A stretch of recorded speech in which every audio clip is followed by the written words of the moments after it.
Uno de los más grandes problemas que tenemos en nuestra lucha espiritual en contra del enemigo es que le damos mucho tiempo, es decir, le otorgamos demasiada ventaja.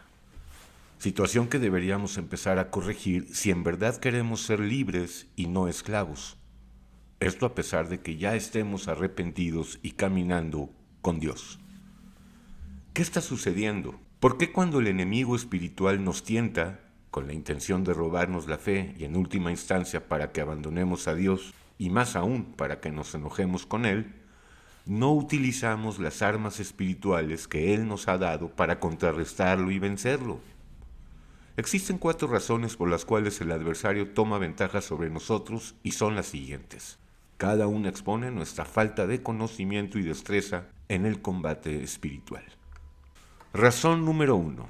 La mayoría de las personas que saben que la Biblia es la palabra de Dios conocen, o al menos han escuchado, que los hijos y las hijas de Dios no tenemos lucha contra carne y sangre, esto es, contra seres humanos, sino contra enemigos espirituales, literalmente contra demonios comandados por el ángel caído.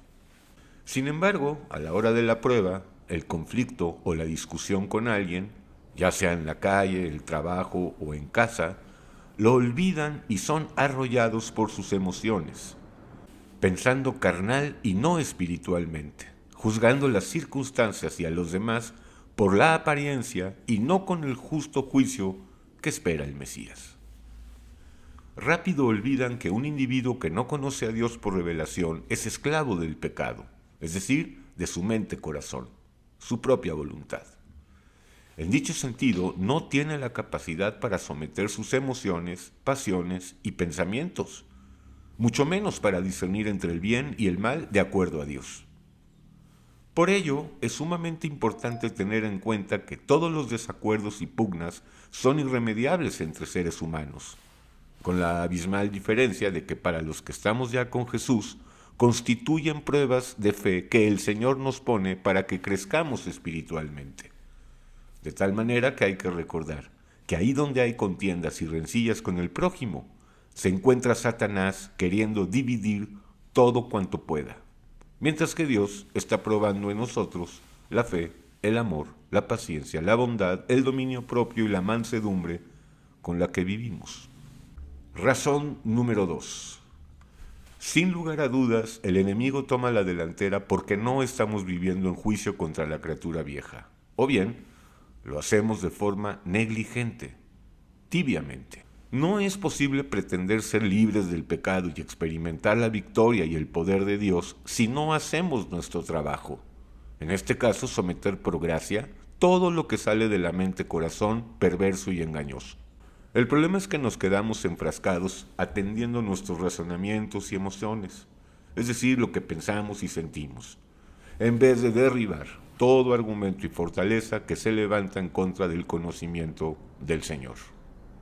Es lamentable que a pesar de saber que la mente y el corazón, lo que en este canal decimos que es una sola entidad y no dos, provienen los malos pensamientos, la incredulidad, adulterios, rivalidades, envidia, enojo, rencor, victimismo, deseos de muerte, tristeza, agresividad, orgullo, soberbia, ingratitud, ansiedad y queja.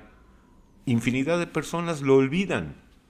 Resultado fatal, quedan aplastados por todas estas manifestaciones del pecado. Esto evidentemente le da una enorme superioridad a Satanás sobre nosotros. Razón número 3. No hacemos uso de esa herramienta que el Señor nos ha dado. Me refiero a la oración. En efecto, no clamamos como deberíamos. Quizás no hemos entendido que junto con el estudio diario de la palabra, la plegaria es el arma más poderosa que tenemos, no solo para tener intimidad y comunión con el Señor, sino para neutralizar al enemigo cuando con toda su artillería arremete para desestabilizarnos espiritualmente. E insisto, para llevarnos a la incredulidad y con esto separarnos de Dios, de los demás y aún de nosotros mismos. El hecho es que normalmente solo oramos cuando estamos pasando una prueba específica, una gran prueba. Sin embargo, poco o nada pedimos cuando inesperadamente y casi de la nada surgen conflictos o situaciones con el prójimo y también con personas cercanas a nosotros, como puede ser el cónyuge, los hijos, los padres, los cuñados, los hermanos carnales y también los espirituales. Si no perdiéramos de vista que Satanás invariablemente está intentando dividirnos y separarnos, no tendría la preeminencia que tiene sobre nosotros. Ante un pleito o rencilla con alguien, ¿qué debemos hacer? Inmediatamente hay que orar y pedir la ayuda e intercesión de Dios.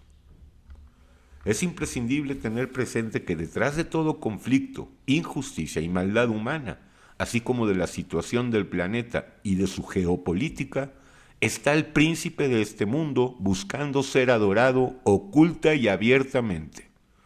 Para ello buscará a toda costa dividir y separar, o sea, polarizarlo todo, tal cual lo vemos hoy en multitud de políticos que polarizan a los ciudadanos de sus países. Recordemos que Satanás tiene un reino no solo temporal, sino además dividido y próximo a ser aniquilado, y que sus móviles para fraccionar a las personas son la mentira, la ilusión, el miedo, la ambición y el orgullo, entre otros muchos demonios. Y comenzando por Dios, a Él lo quiere dividir, a Él lo quiere separar. A ese grado llega su insensatez. ¿De qué forma? Haciéndole creer a millones de personas por medio de doctrinas seculares y religiosas que hay muchos, y lo más común, que son 3 personas y no una sola, como en realidad es. Doctrinas politeístas y trinitarias hay muchas, y no solo las que lastimosamente la gran mayoría de católicos y cristianos creen y profesan. Pero no solo esto, el adversario también quiere separar familias, matrimonios, hermandades, pueblos, y aún a los seres humanos quiere separarnos o alejarnos de la realidad y sobre todo del Dios vivo. Su poder se basa en la perversa estrategia de divide y vencerás, pues de esa manera serás el dueño y mandamás de todas las partes. Falso, Satanás es un fanfarrón mentiroso, aunque astuto y perseverante. Razón número 4. Sin lugar a dudas, esta es la causa principal de que vivamos como vencidos y no como vencedores. Olvidamos con una facilidad impresionante que toda la palabra de Dios, que la Biblia entera, se resume y sintetiza en vivir en el amor de Dios. Más precisamente, en que nos amemos unos a otros como Él nos amó, lo que es equivalente a perdonarnos unos a otros 70 veces 7. Así es. Toda controversia, disensión o desacuerdo entre seres humanos se resuelve aplicando esta fórmula, la máxima divina. Amaos unos a otros como yo os he amado. Y en efecto, vivir perdonando a los demás es el nivel más alto de espiritualidad al que podemos llegar. No importa si los demás no nos perdonan, lo único importante es que nuestra alma no se contamine de rencor y de odio. Millones de personas acuden semanalmente a sus iglesias y templos, dan diezmos y ofrendas a los eclesiásticos y adoran, o creen adorar, al Señor con salterio y arpa, con largos y cansados rezos, con ceremonias y liturgias aburridas y repetitivas. ¿Y la obediencia y el temor a Dios? ¿Y qué con el arrepentimiento? Todo ello es fácil de hacer y aún atractivo, sin embargo, ahí no está Dios. Pues Él mismo dijo que hay que adorarlo en espíritu y en verdad. Así es, lo difícil es vivir en el amor de perdón, pasando por alto todos los agravios, ofensas e injusticias que injustamente padecemos. ¿Perdonar? Empresa imposible para los humanos, pero posible por el poder del amor de Dios. En síntesis, si el enemigo está enseñoreándose de nosotros, no es por culpa o causa de Dios. La responsabilidad recae 100% en cada uno y nadie más. ¿Qué está pasando? Los puntos expuestos. Los enumero. 1. Olvidamos la dimensión espiritual del combate contra el pecado, así como la presencia de Satanás, cuya intención es dividir y separar. 2. No estamos viviendo en juicio contra el pecado. 3. No oramos y clamamos por socorro a la hora que hay conflictos y pruebas.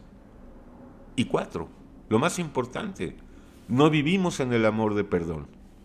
Seguimos juzgando con la mente carnal a los demás, a nosotros y a los acontecimientos que suceden a cada instante. Un pequeño apéndice. Satanás se enseñorea de nosotros porque olvidamos algo fundamental. Esto es, que no merecemos nada, que estamos vivos de milagro y que hoy puede ser el día de la partida. Y por supuesto, que todo es por gracia y dádiva del Todopoderoso.